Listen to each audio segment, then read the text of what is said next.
Hi everybody, this is writing practice week 2.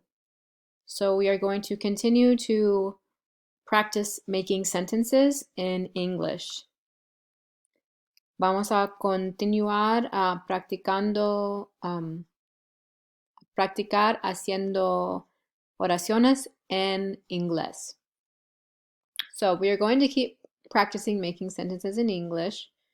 This week you are going to read the words and place the words in the correct order to make a complete sentence. Seguiremos practicando hacer oraciones en inglés. Esta semana leerá las palabras y las colocará en el orden correcto para formar una oración completa. If you need more directions or you want to read the directions again or you want to listen to the directions again, click here. Si quieres escuchar las instrucciones otra vez, haga clic aquí o aquí. So, revisa. A sentence always starts with a capital letter. This is our capital letter. Starts, empieza con a capital letter. A sentence always starts with a capital letter. A sentence always has a noun and a verb. A sentence siempre tiene un verbo y un noun. So here's a noun, here's a verb. Noun, verb. Remember, the verb is the action. El verbo es ¿cómo se dice action? Acción, action. A sentence always ends, terminado, with a punctuation mark, and we have a period right here. So cada oración tiene a capital letter, empieza con a capital letter, and ends with a punctuation mark.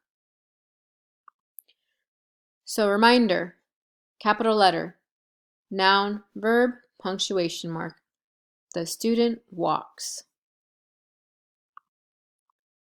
Capital letter, noun, verb, punctuation mark. The boy plays video games.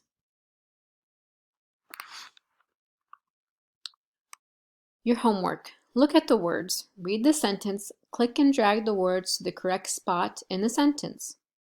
Mira las palabras, lee la oración, haga clic y muevas las palabras al lugar correcto en la oración. So tenemos las palabras she, picture, painting, is. Let's go back to here.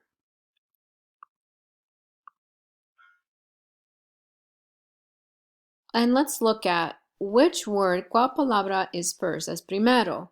El verbo, the noun o el verbo. En cada ejemplo, the noun is primero. Noun, verb. Primero, segundo. All right? Noun, verb. Noun, verb. So let's go here. We know that the noun comes first. Verb here. So she, mira, los dos, they're both green, so they need to be together. Necesita estar juntos. Las palabras necesitan estar juntos. Porque tenemos dos verbos. All right? And this is the main verb right here. So she is painting, which is true. She is painting. What is she painting? ¿Qué está pintando? A picture. So we have our whole sentence. She is painting a picture. All right, I'm going to put that back. All right, let's go back here. Remember, our noun always comes first. So let's put our noun first. She, and then we have our main verb, eating. So our main verb is el verbo principal, and you can tell because it's more dark, es más oscuro acerca de la palabra, acerca de el verbo principal, porque tenemos dos verbos, el verbo principal aquí y el verbo que está ayudando el verbo principal, helping verb, main verb, helping verb, main verb. So she is eating What is she eating? The strawberries.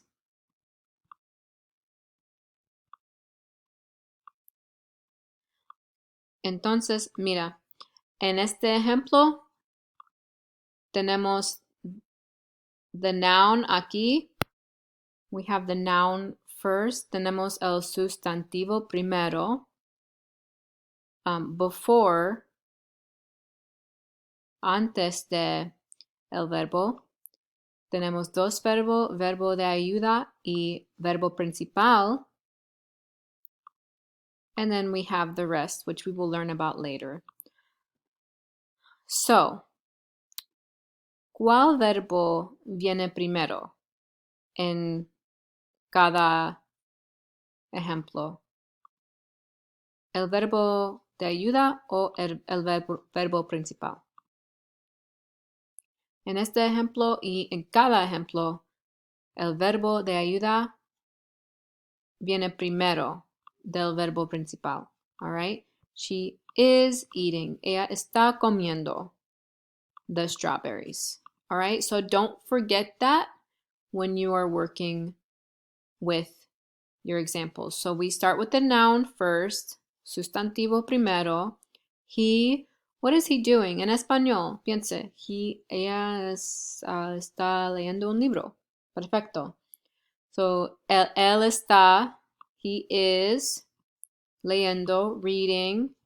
So we have a noun, helping verb, main verb, sustantivo, verbo de ayuda y verbo principal. And then we have a book. Good. Let's do one more. So we start with our noun, she. What is she doing? Ella está comiendo. All right, she is eating. Remember, we have the helping verb, verbo de ayuda primero, and then we have the main verb, verbo principal, después. Helping verb, main verb. She is eating the pizza. And here's the last example. What do you think this is? Well, we start with the noun, always first, and then we have our two verbs here. Tenemos los dos verbos aquí, pero ¿cuál verbo necesita viene primero? The helping verb is. She is cutting, and then fácil, the paper. All right, so that's what you are going to do for the rest of your examples. Remember, si necesitas las instrucciones otra vez, you can click here, or you can click here, or you can click here. All right, good job, everybody. Have a great day, and I will see you on Thursday.